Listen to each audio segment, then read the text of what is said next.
ఈరోజు రాష్ట్ర వ్యాప్తంగా జరుగుతున్నటువంటి మున్సిపాలిటీ ఎన్నికలకు సంబంధించి ప్రజాస్వామ్య పండుగ. ఈరోజు తెలంగాణ రాష్ట్రంలో ప్రజాప్రభుత్వం ఏర్పడిన తర్వాత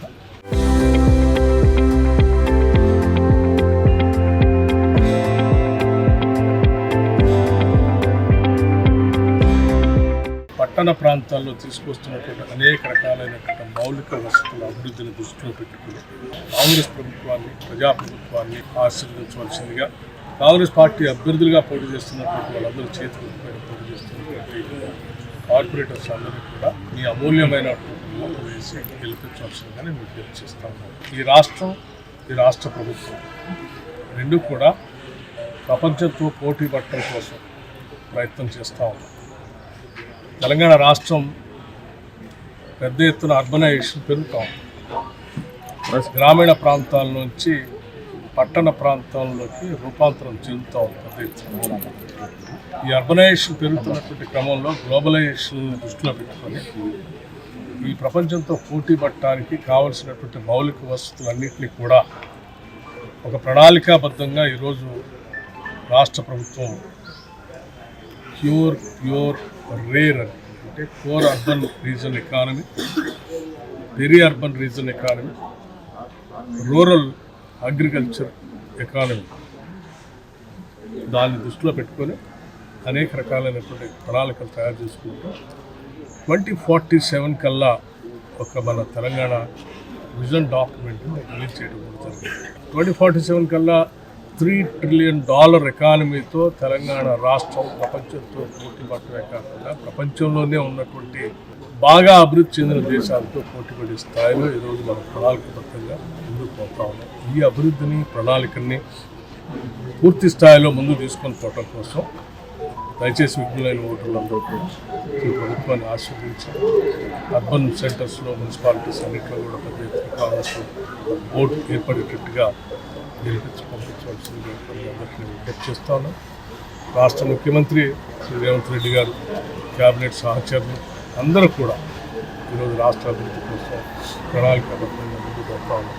ఓ పక్కన పరిశ్రమలు, ఇంకో పక్కన విద్య, ఇంకో పక్కన వైద్యం, ఇంకో పక్కన ఇన్ఫ్రాస్ట్రక్చర్, ఈ నాలుగు మేలు కలిగితో అర్బనైజేషన్ని మనం సమర్థవంతంగా ఇప్పటి నుంచి ఆలోచనాబద్ధంగా ప్రణాళిక తయారు చేసుకుంటే భవిష్యత్తులో చాలా ఇబ్బంది పడతాం. ఉదాహరణకి ఎయిర్ పొల్యూషన్ ఇండెక్స్ తీసుకుంటే ఢిల్లీ, బాంబే, కలకత్తా, బెంగళూరు, చెన్నై లాంటి మహానగరాల్లో ఈ ఎయిర్ పొల్యూషన్ ఇండెక్స్ అన్నిటి పైన దాటి చాలా ప్రమాదకరంగా మారుతుంది. కొన్ని చోట్ల అయితే 250 కూడా దాటి. సో అటువంటి ఎయిర్ పొల్యూషన్ ఇండెక్స్తో ప్రమాదకరంగా ఆరోగ్య పరిస్థితులు అర్బనైజేషన్ పెరుగుతాం. దీన్ని దృష్టిలో పెట్టుకుని కూడా కాంగ్రెస్ ప్రభుత్వం ఈరోజు ఈ ఎయిర్ పొల్యూషన్ తగ్గించడం కోసం కూడా అనేక ప్రణాళికలు తయారు చేసుకుని చాలా చోట్ల పొల్యూషన్ తగ్గించడానికి బ్యాటరీ నడిచేటువంటి వాహనాలని ప్రోత్సహించడానికి రాష్ట్ర ప్రభుత్వం ఆర్థిక ఆదాయం కోల్పోతున్నట్టు కూడా రిజిస్ట్రేషన్లో చాలా రాయితీలు ఇచ్చి సబ్సిడీ ఇచ్చి ఈ బ్యాటరీ బేస్ వెహికల్స్ కొనడానికి ప్రయత్నం దాన్ని ప్రోత్సహిస్తాం. అలాగే ఇతరత్ర పొల్యూషన్ సంబంధించిన పరిశ్రమలు కూడా ఈ పొల్యూషన్ కాజ్ అయ్యేటువంటి పరిసర ప్రాంతాల్లో లేకుండా దూరంగా పెట్టి దానికి కావాల్సినటువంటి ఎస్టీపీలు, అలాగే ఎయిర్ పొల్యూషన్ సంబంధించినటువంటి మిగతా ఇతరత్ర పరికరాలన్నింటినీ తీసుకుంటాం. ఆయా పట్టణాల్లో ఉన్నటువంటి చెరువులన్నింటినీ కూడా శుద్ధి చేసి అభివృద్ధి చేసి ప్రజలకి భవిష్యత్ తరాలకు అందించాలని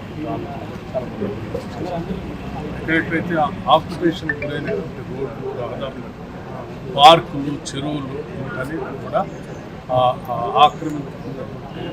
ఆక్రమణదారులు చెర నుంచి విడిపించి ఆయా మున్సిపాలిటీస్కి, ఆయా పట్టణాలకి మళ్ళీ తిరిగి పునరుద్ధరించి విద్యుత్ శక్తికి సంబంధించి ఒక్క నిమిషం కూడా ఎక్కడ ఆటంకం లేకుండా విద్యుత్ అందిస్తూ ఉన్నాం. అర్హత ఉన్నటువంటి వాళ్ళందరికీ సన్న బియ్యం పెద్ద ఎత్తున ప్రతి మనిషికి 6 కేజీలకు అందిస్తూ ఉన్నాం. 200 యూనిట్లు కరెంటు వాడకందారులందరికీ కూడా ఉచితంగా అందించే కార్యక్రమం చేస్తున్నాం. పెద్ద ఎత్తున రేషన్ కార్డు ఇచ్చాము. నిరుద్యోగ యువకుల కోసం ఉద్యోగ అవకాశాలు పబ్లిసిటీస్ కమిషన్ ప్రచారం చేసి వాటి రిక్రూట్మెంట్ కూడా చేసాము. భవిష్యత్తులో కూడా యువతకి వారి ప్రిపరేషన్ కోసం కోచింగ్ సెంటర్స్ హైదరాబాద్ లాంటి మహానగరాలకు వెళ్ళి అక్కడ తయారు కాకుండా ఎవరి శాసనసభ నియోజకవర్గంలో ఎవరు మున్సిపాలిటీస్ అక్కడే ఉంచారు. అన్ని చోట్ల నాలెడ్జ్ సెంటర్స్ కూడా మేము శాంక్షన్ చేశాం.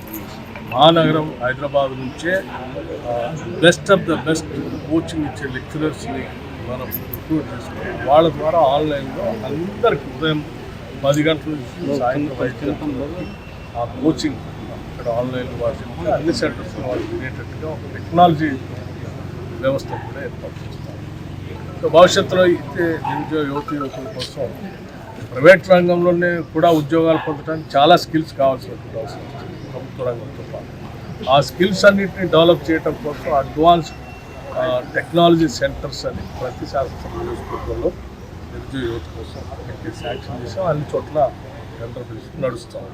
విద్యార్థులు చదువుకోవడానికి కావాల్సిన ఇంటర్నేషనల్ స్టాండర్డ్స్లో young India integrated residential schools అని ఒక స్కూల్ 25 ఎకరాల క్యాంపస్లో 200 కోట్ల రూపాయలతో వెచ్చించి ప్రతి శాసనసభ నియోజకవర్గంలో భవిష్యత్ తరాలకి అందించడం కోసం ప్రయత్నం చేస్తాం. వీటన్నిటిలో దృష్టిలో పెట్టుకొని ఇల్లు లేని పేదవాళ్ళకి 5 లక్షల రూపాయలతో ఇందిరమ్మ ఇల్లు, ఇలా అనేక రకాలైన సంక్షేమ కార్యక్రమాలు, infrastructure, industrial development, health, education వీటన్నిటిని మనం ప్రపంచంలో అభివృద్ధి చెందిన నగరాల్లో ఉన్న వసతులన్నింటినీ తీసుకొచ్చేసి ఏర్పాటు చేస్తుంది. దయచేసి పెద్ద ఎత్తున కాంగ్రెస్ పార్టీ అభ్యర్థుల్ని అమూల్యమైన ఓటుతో గెలిపించవలసిందిగా ప్రార్థిస్తాం.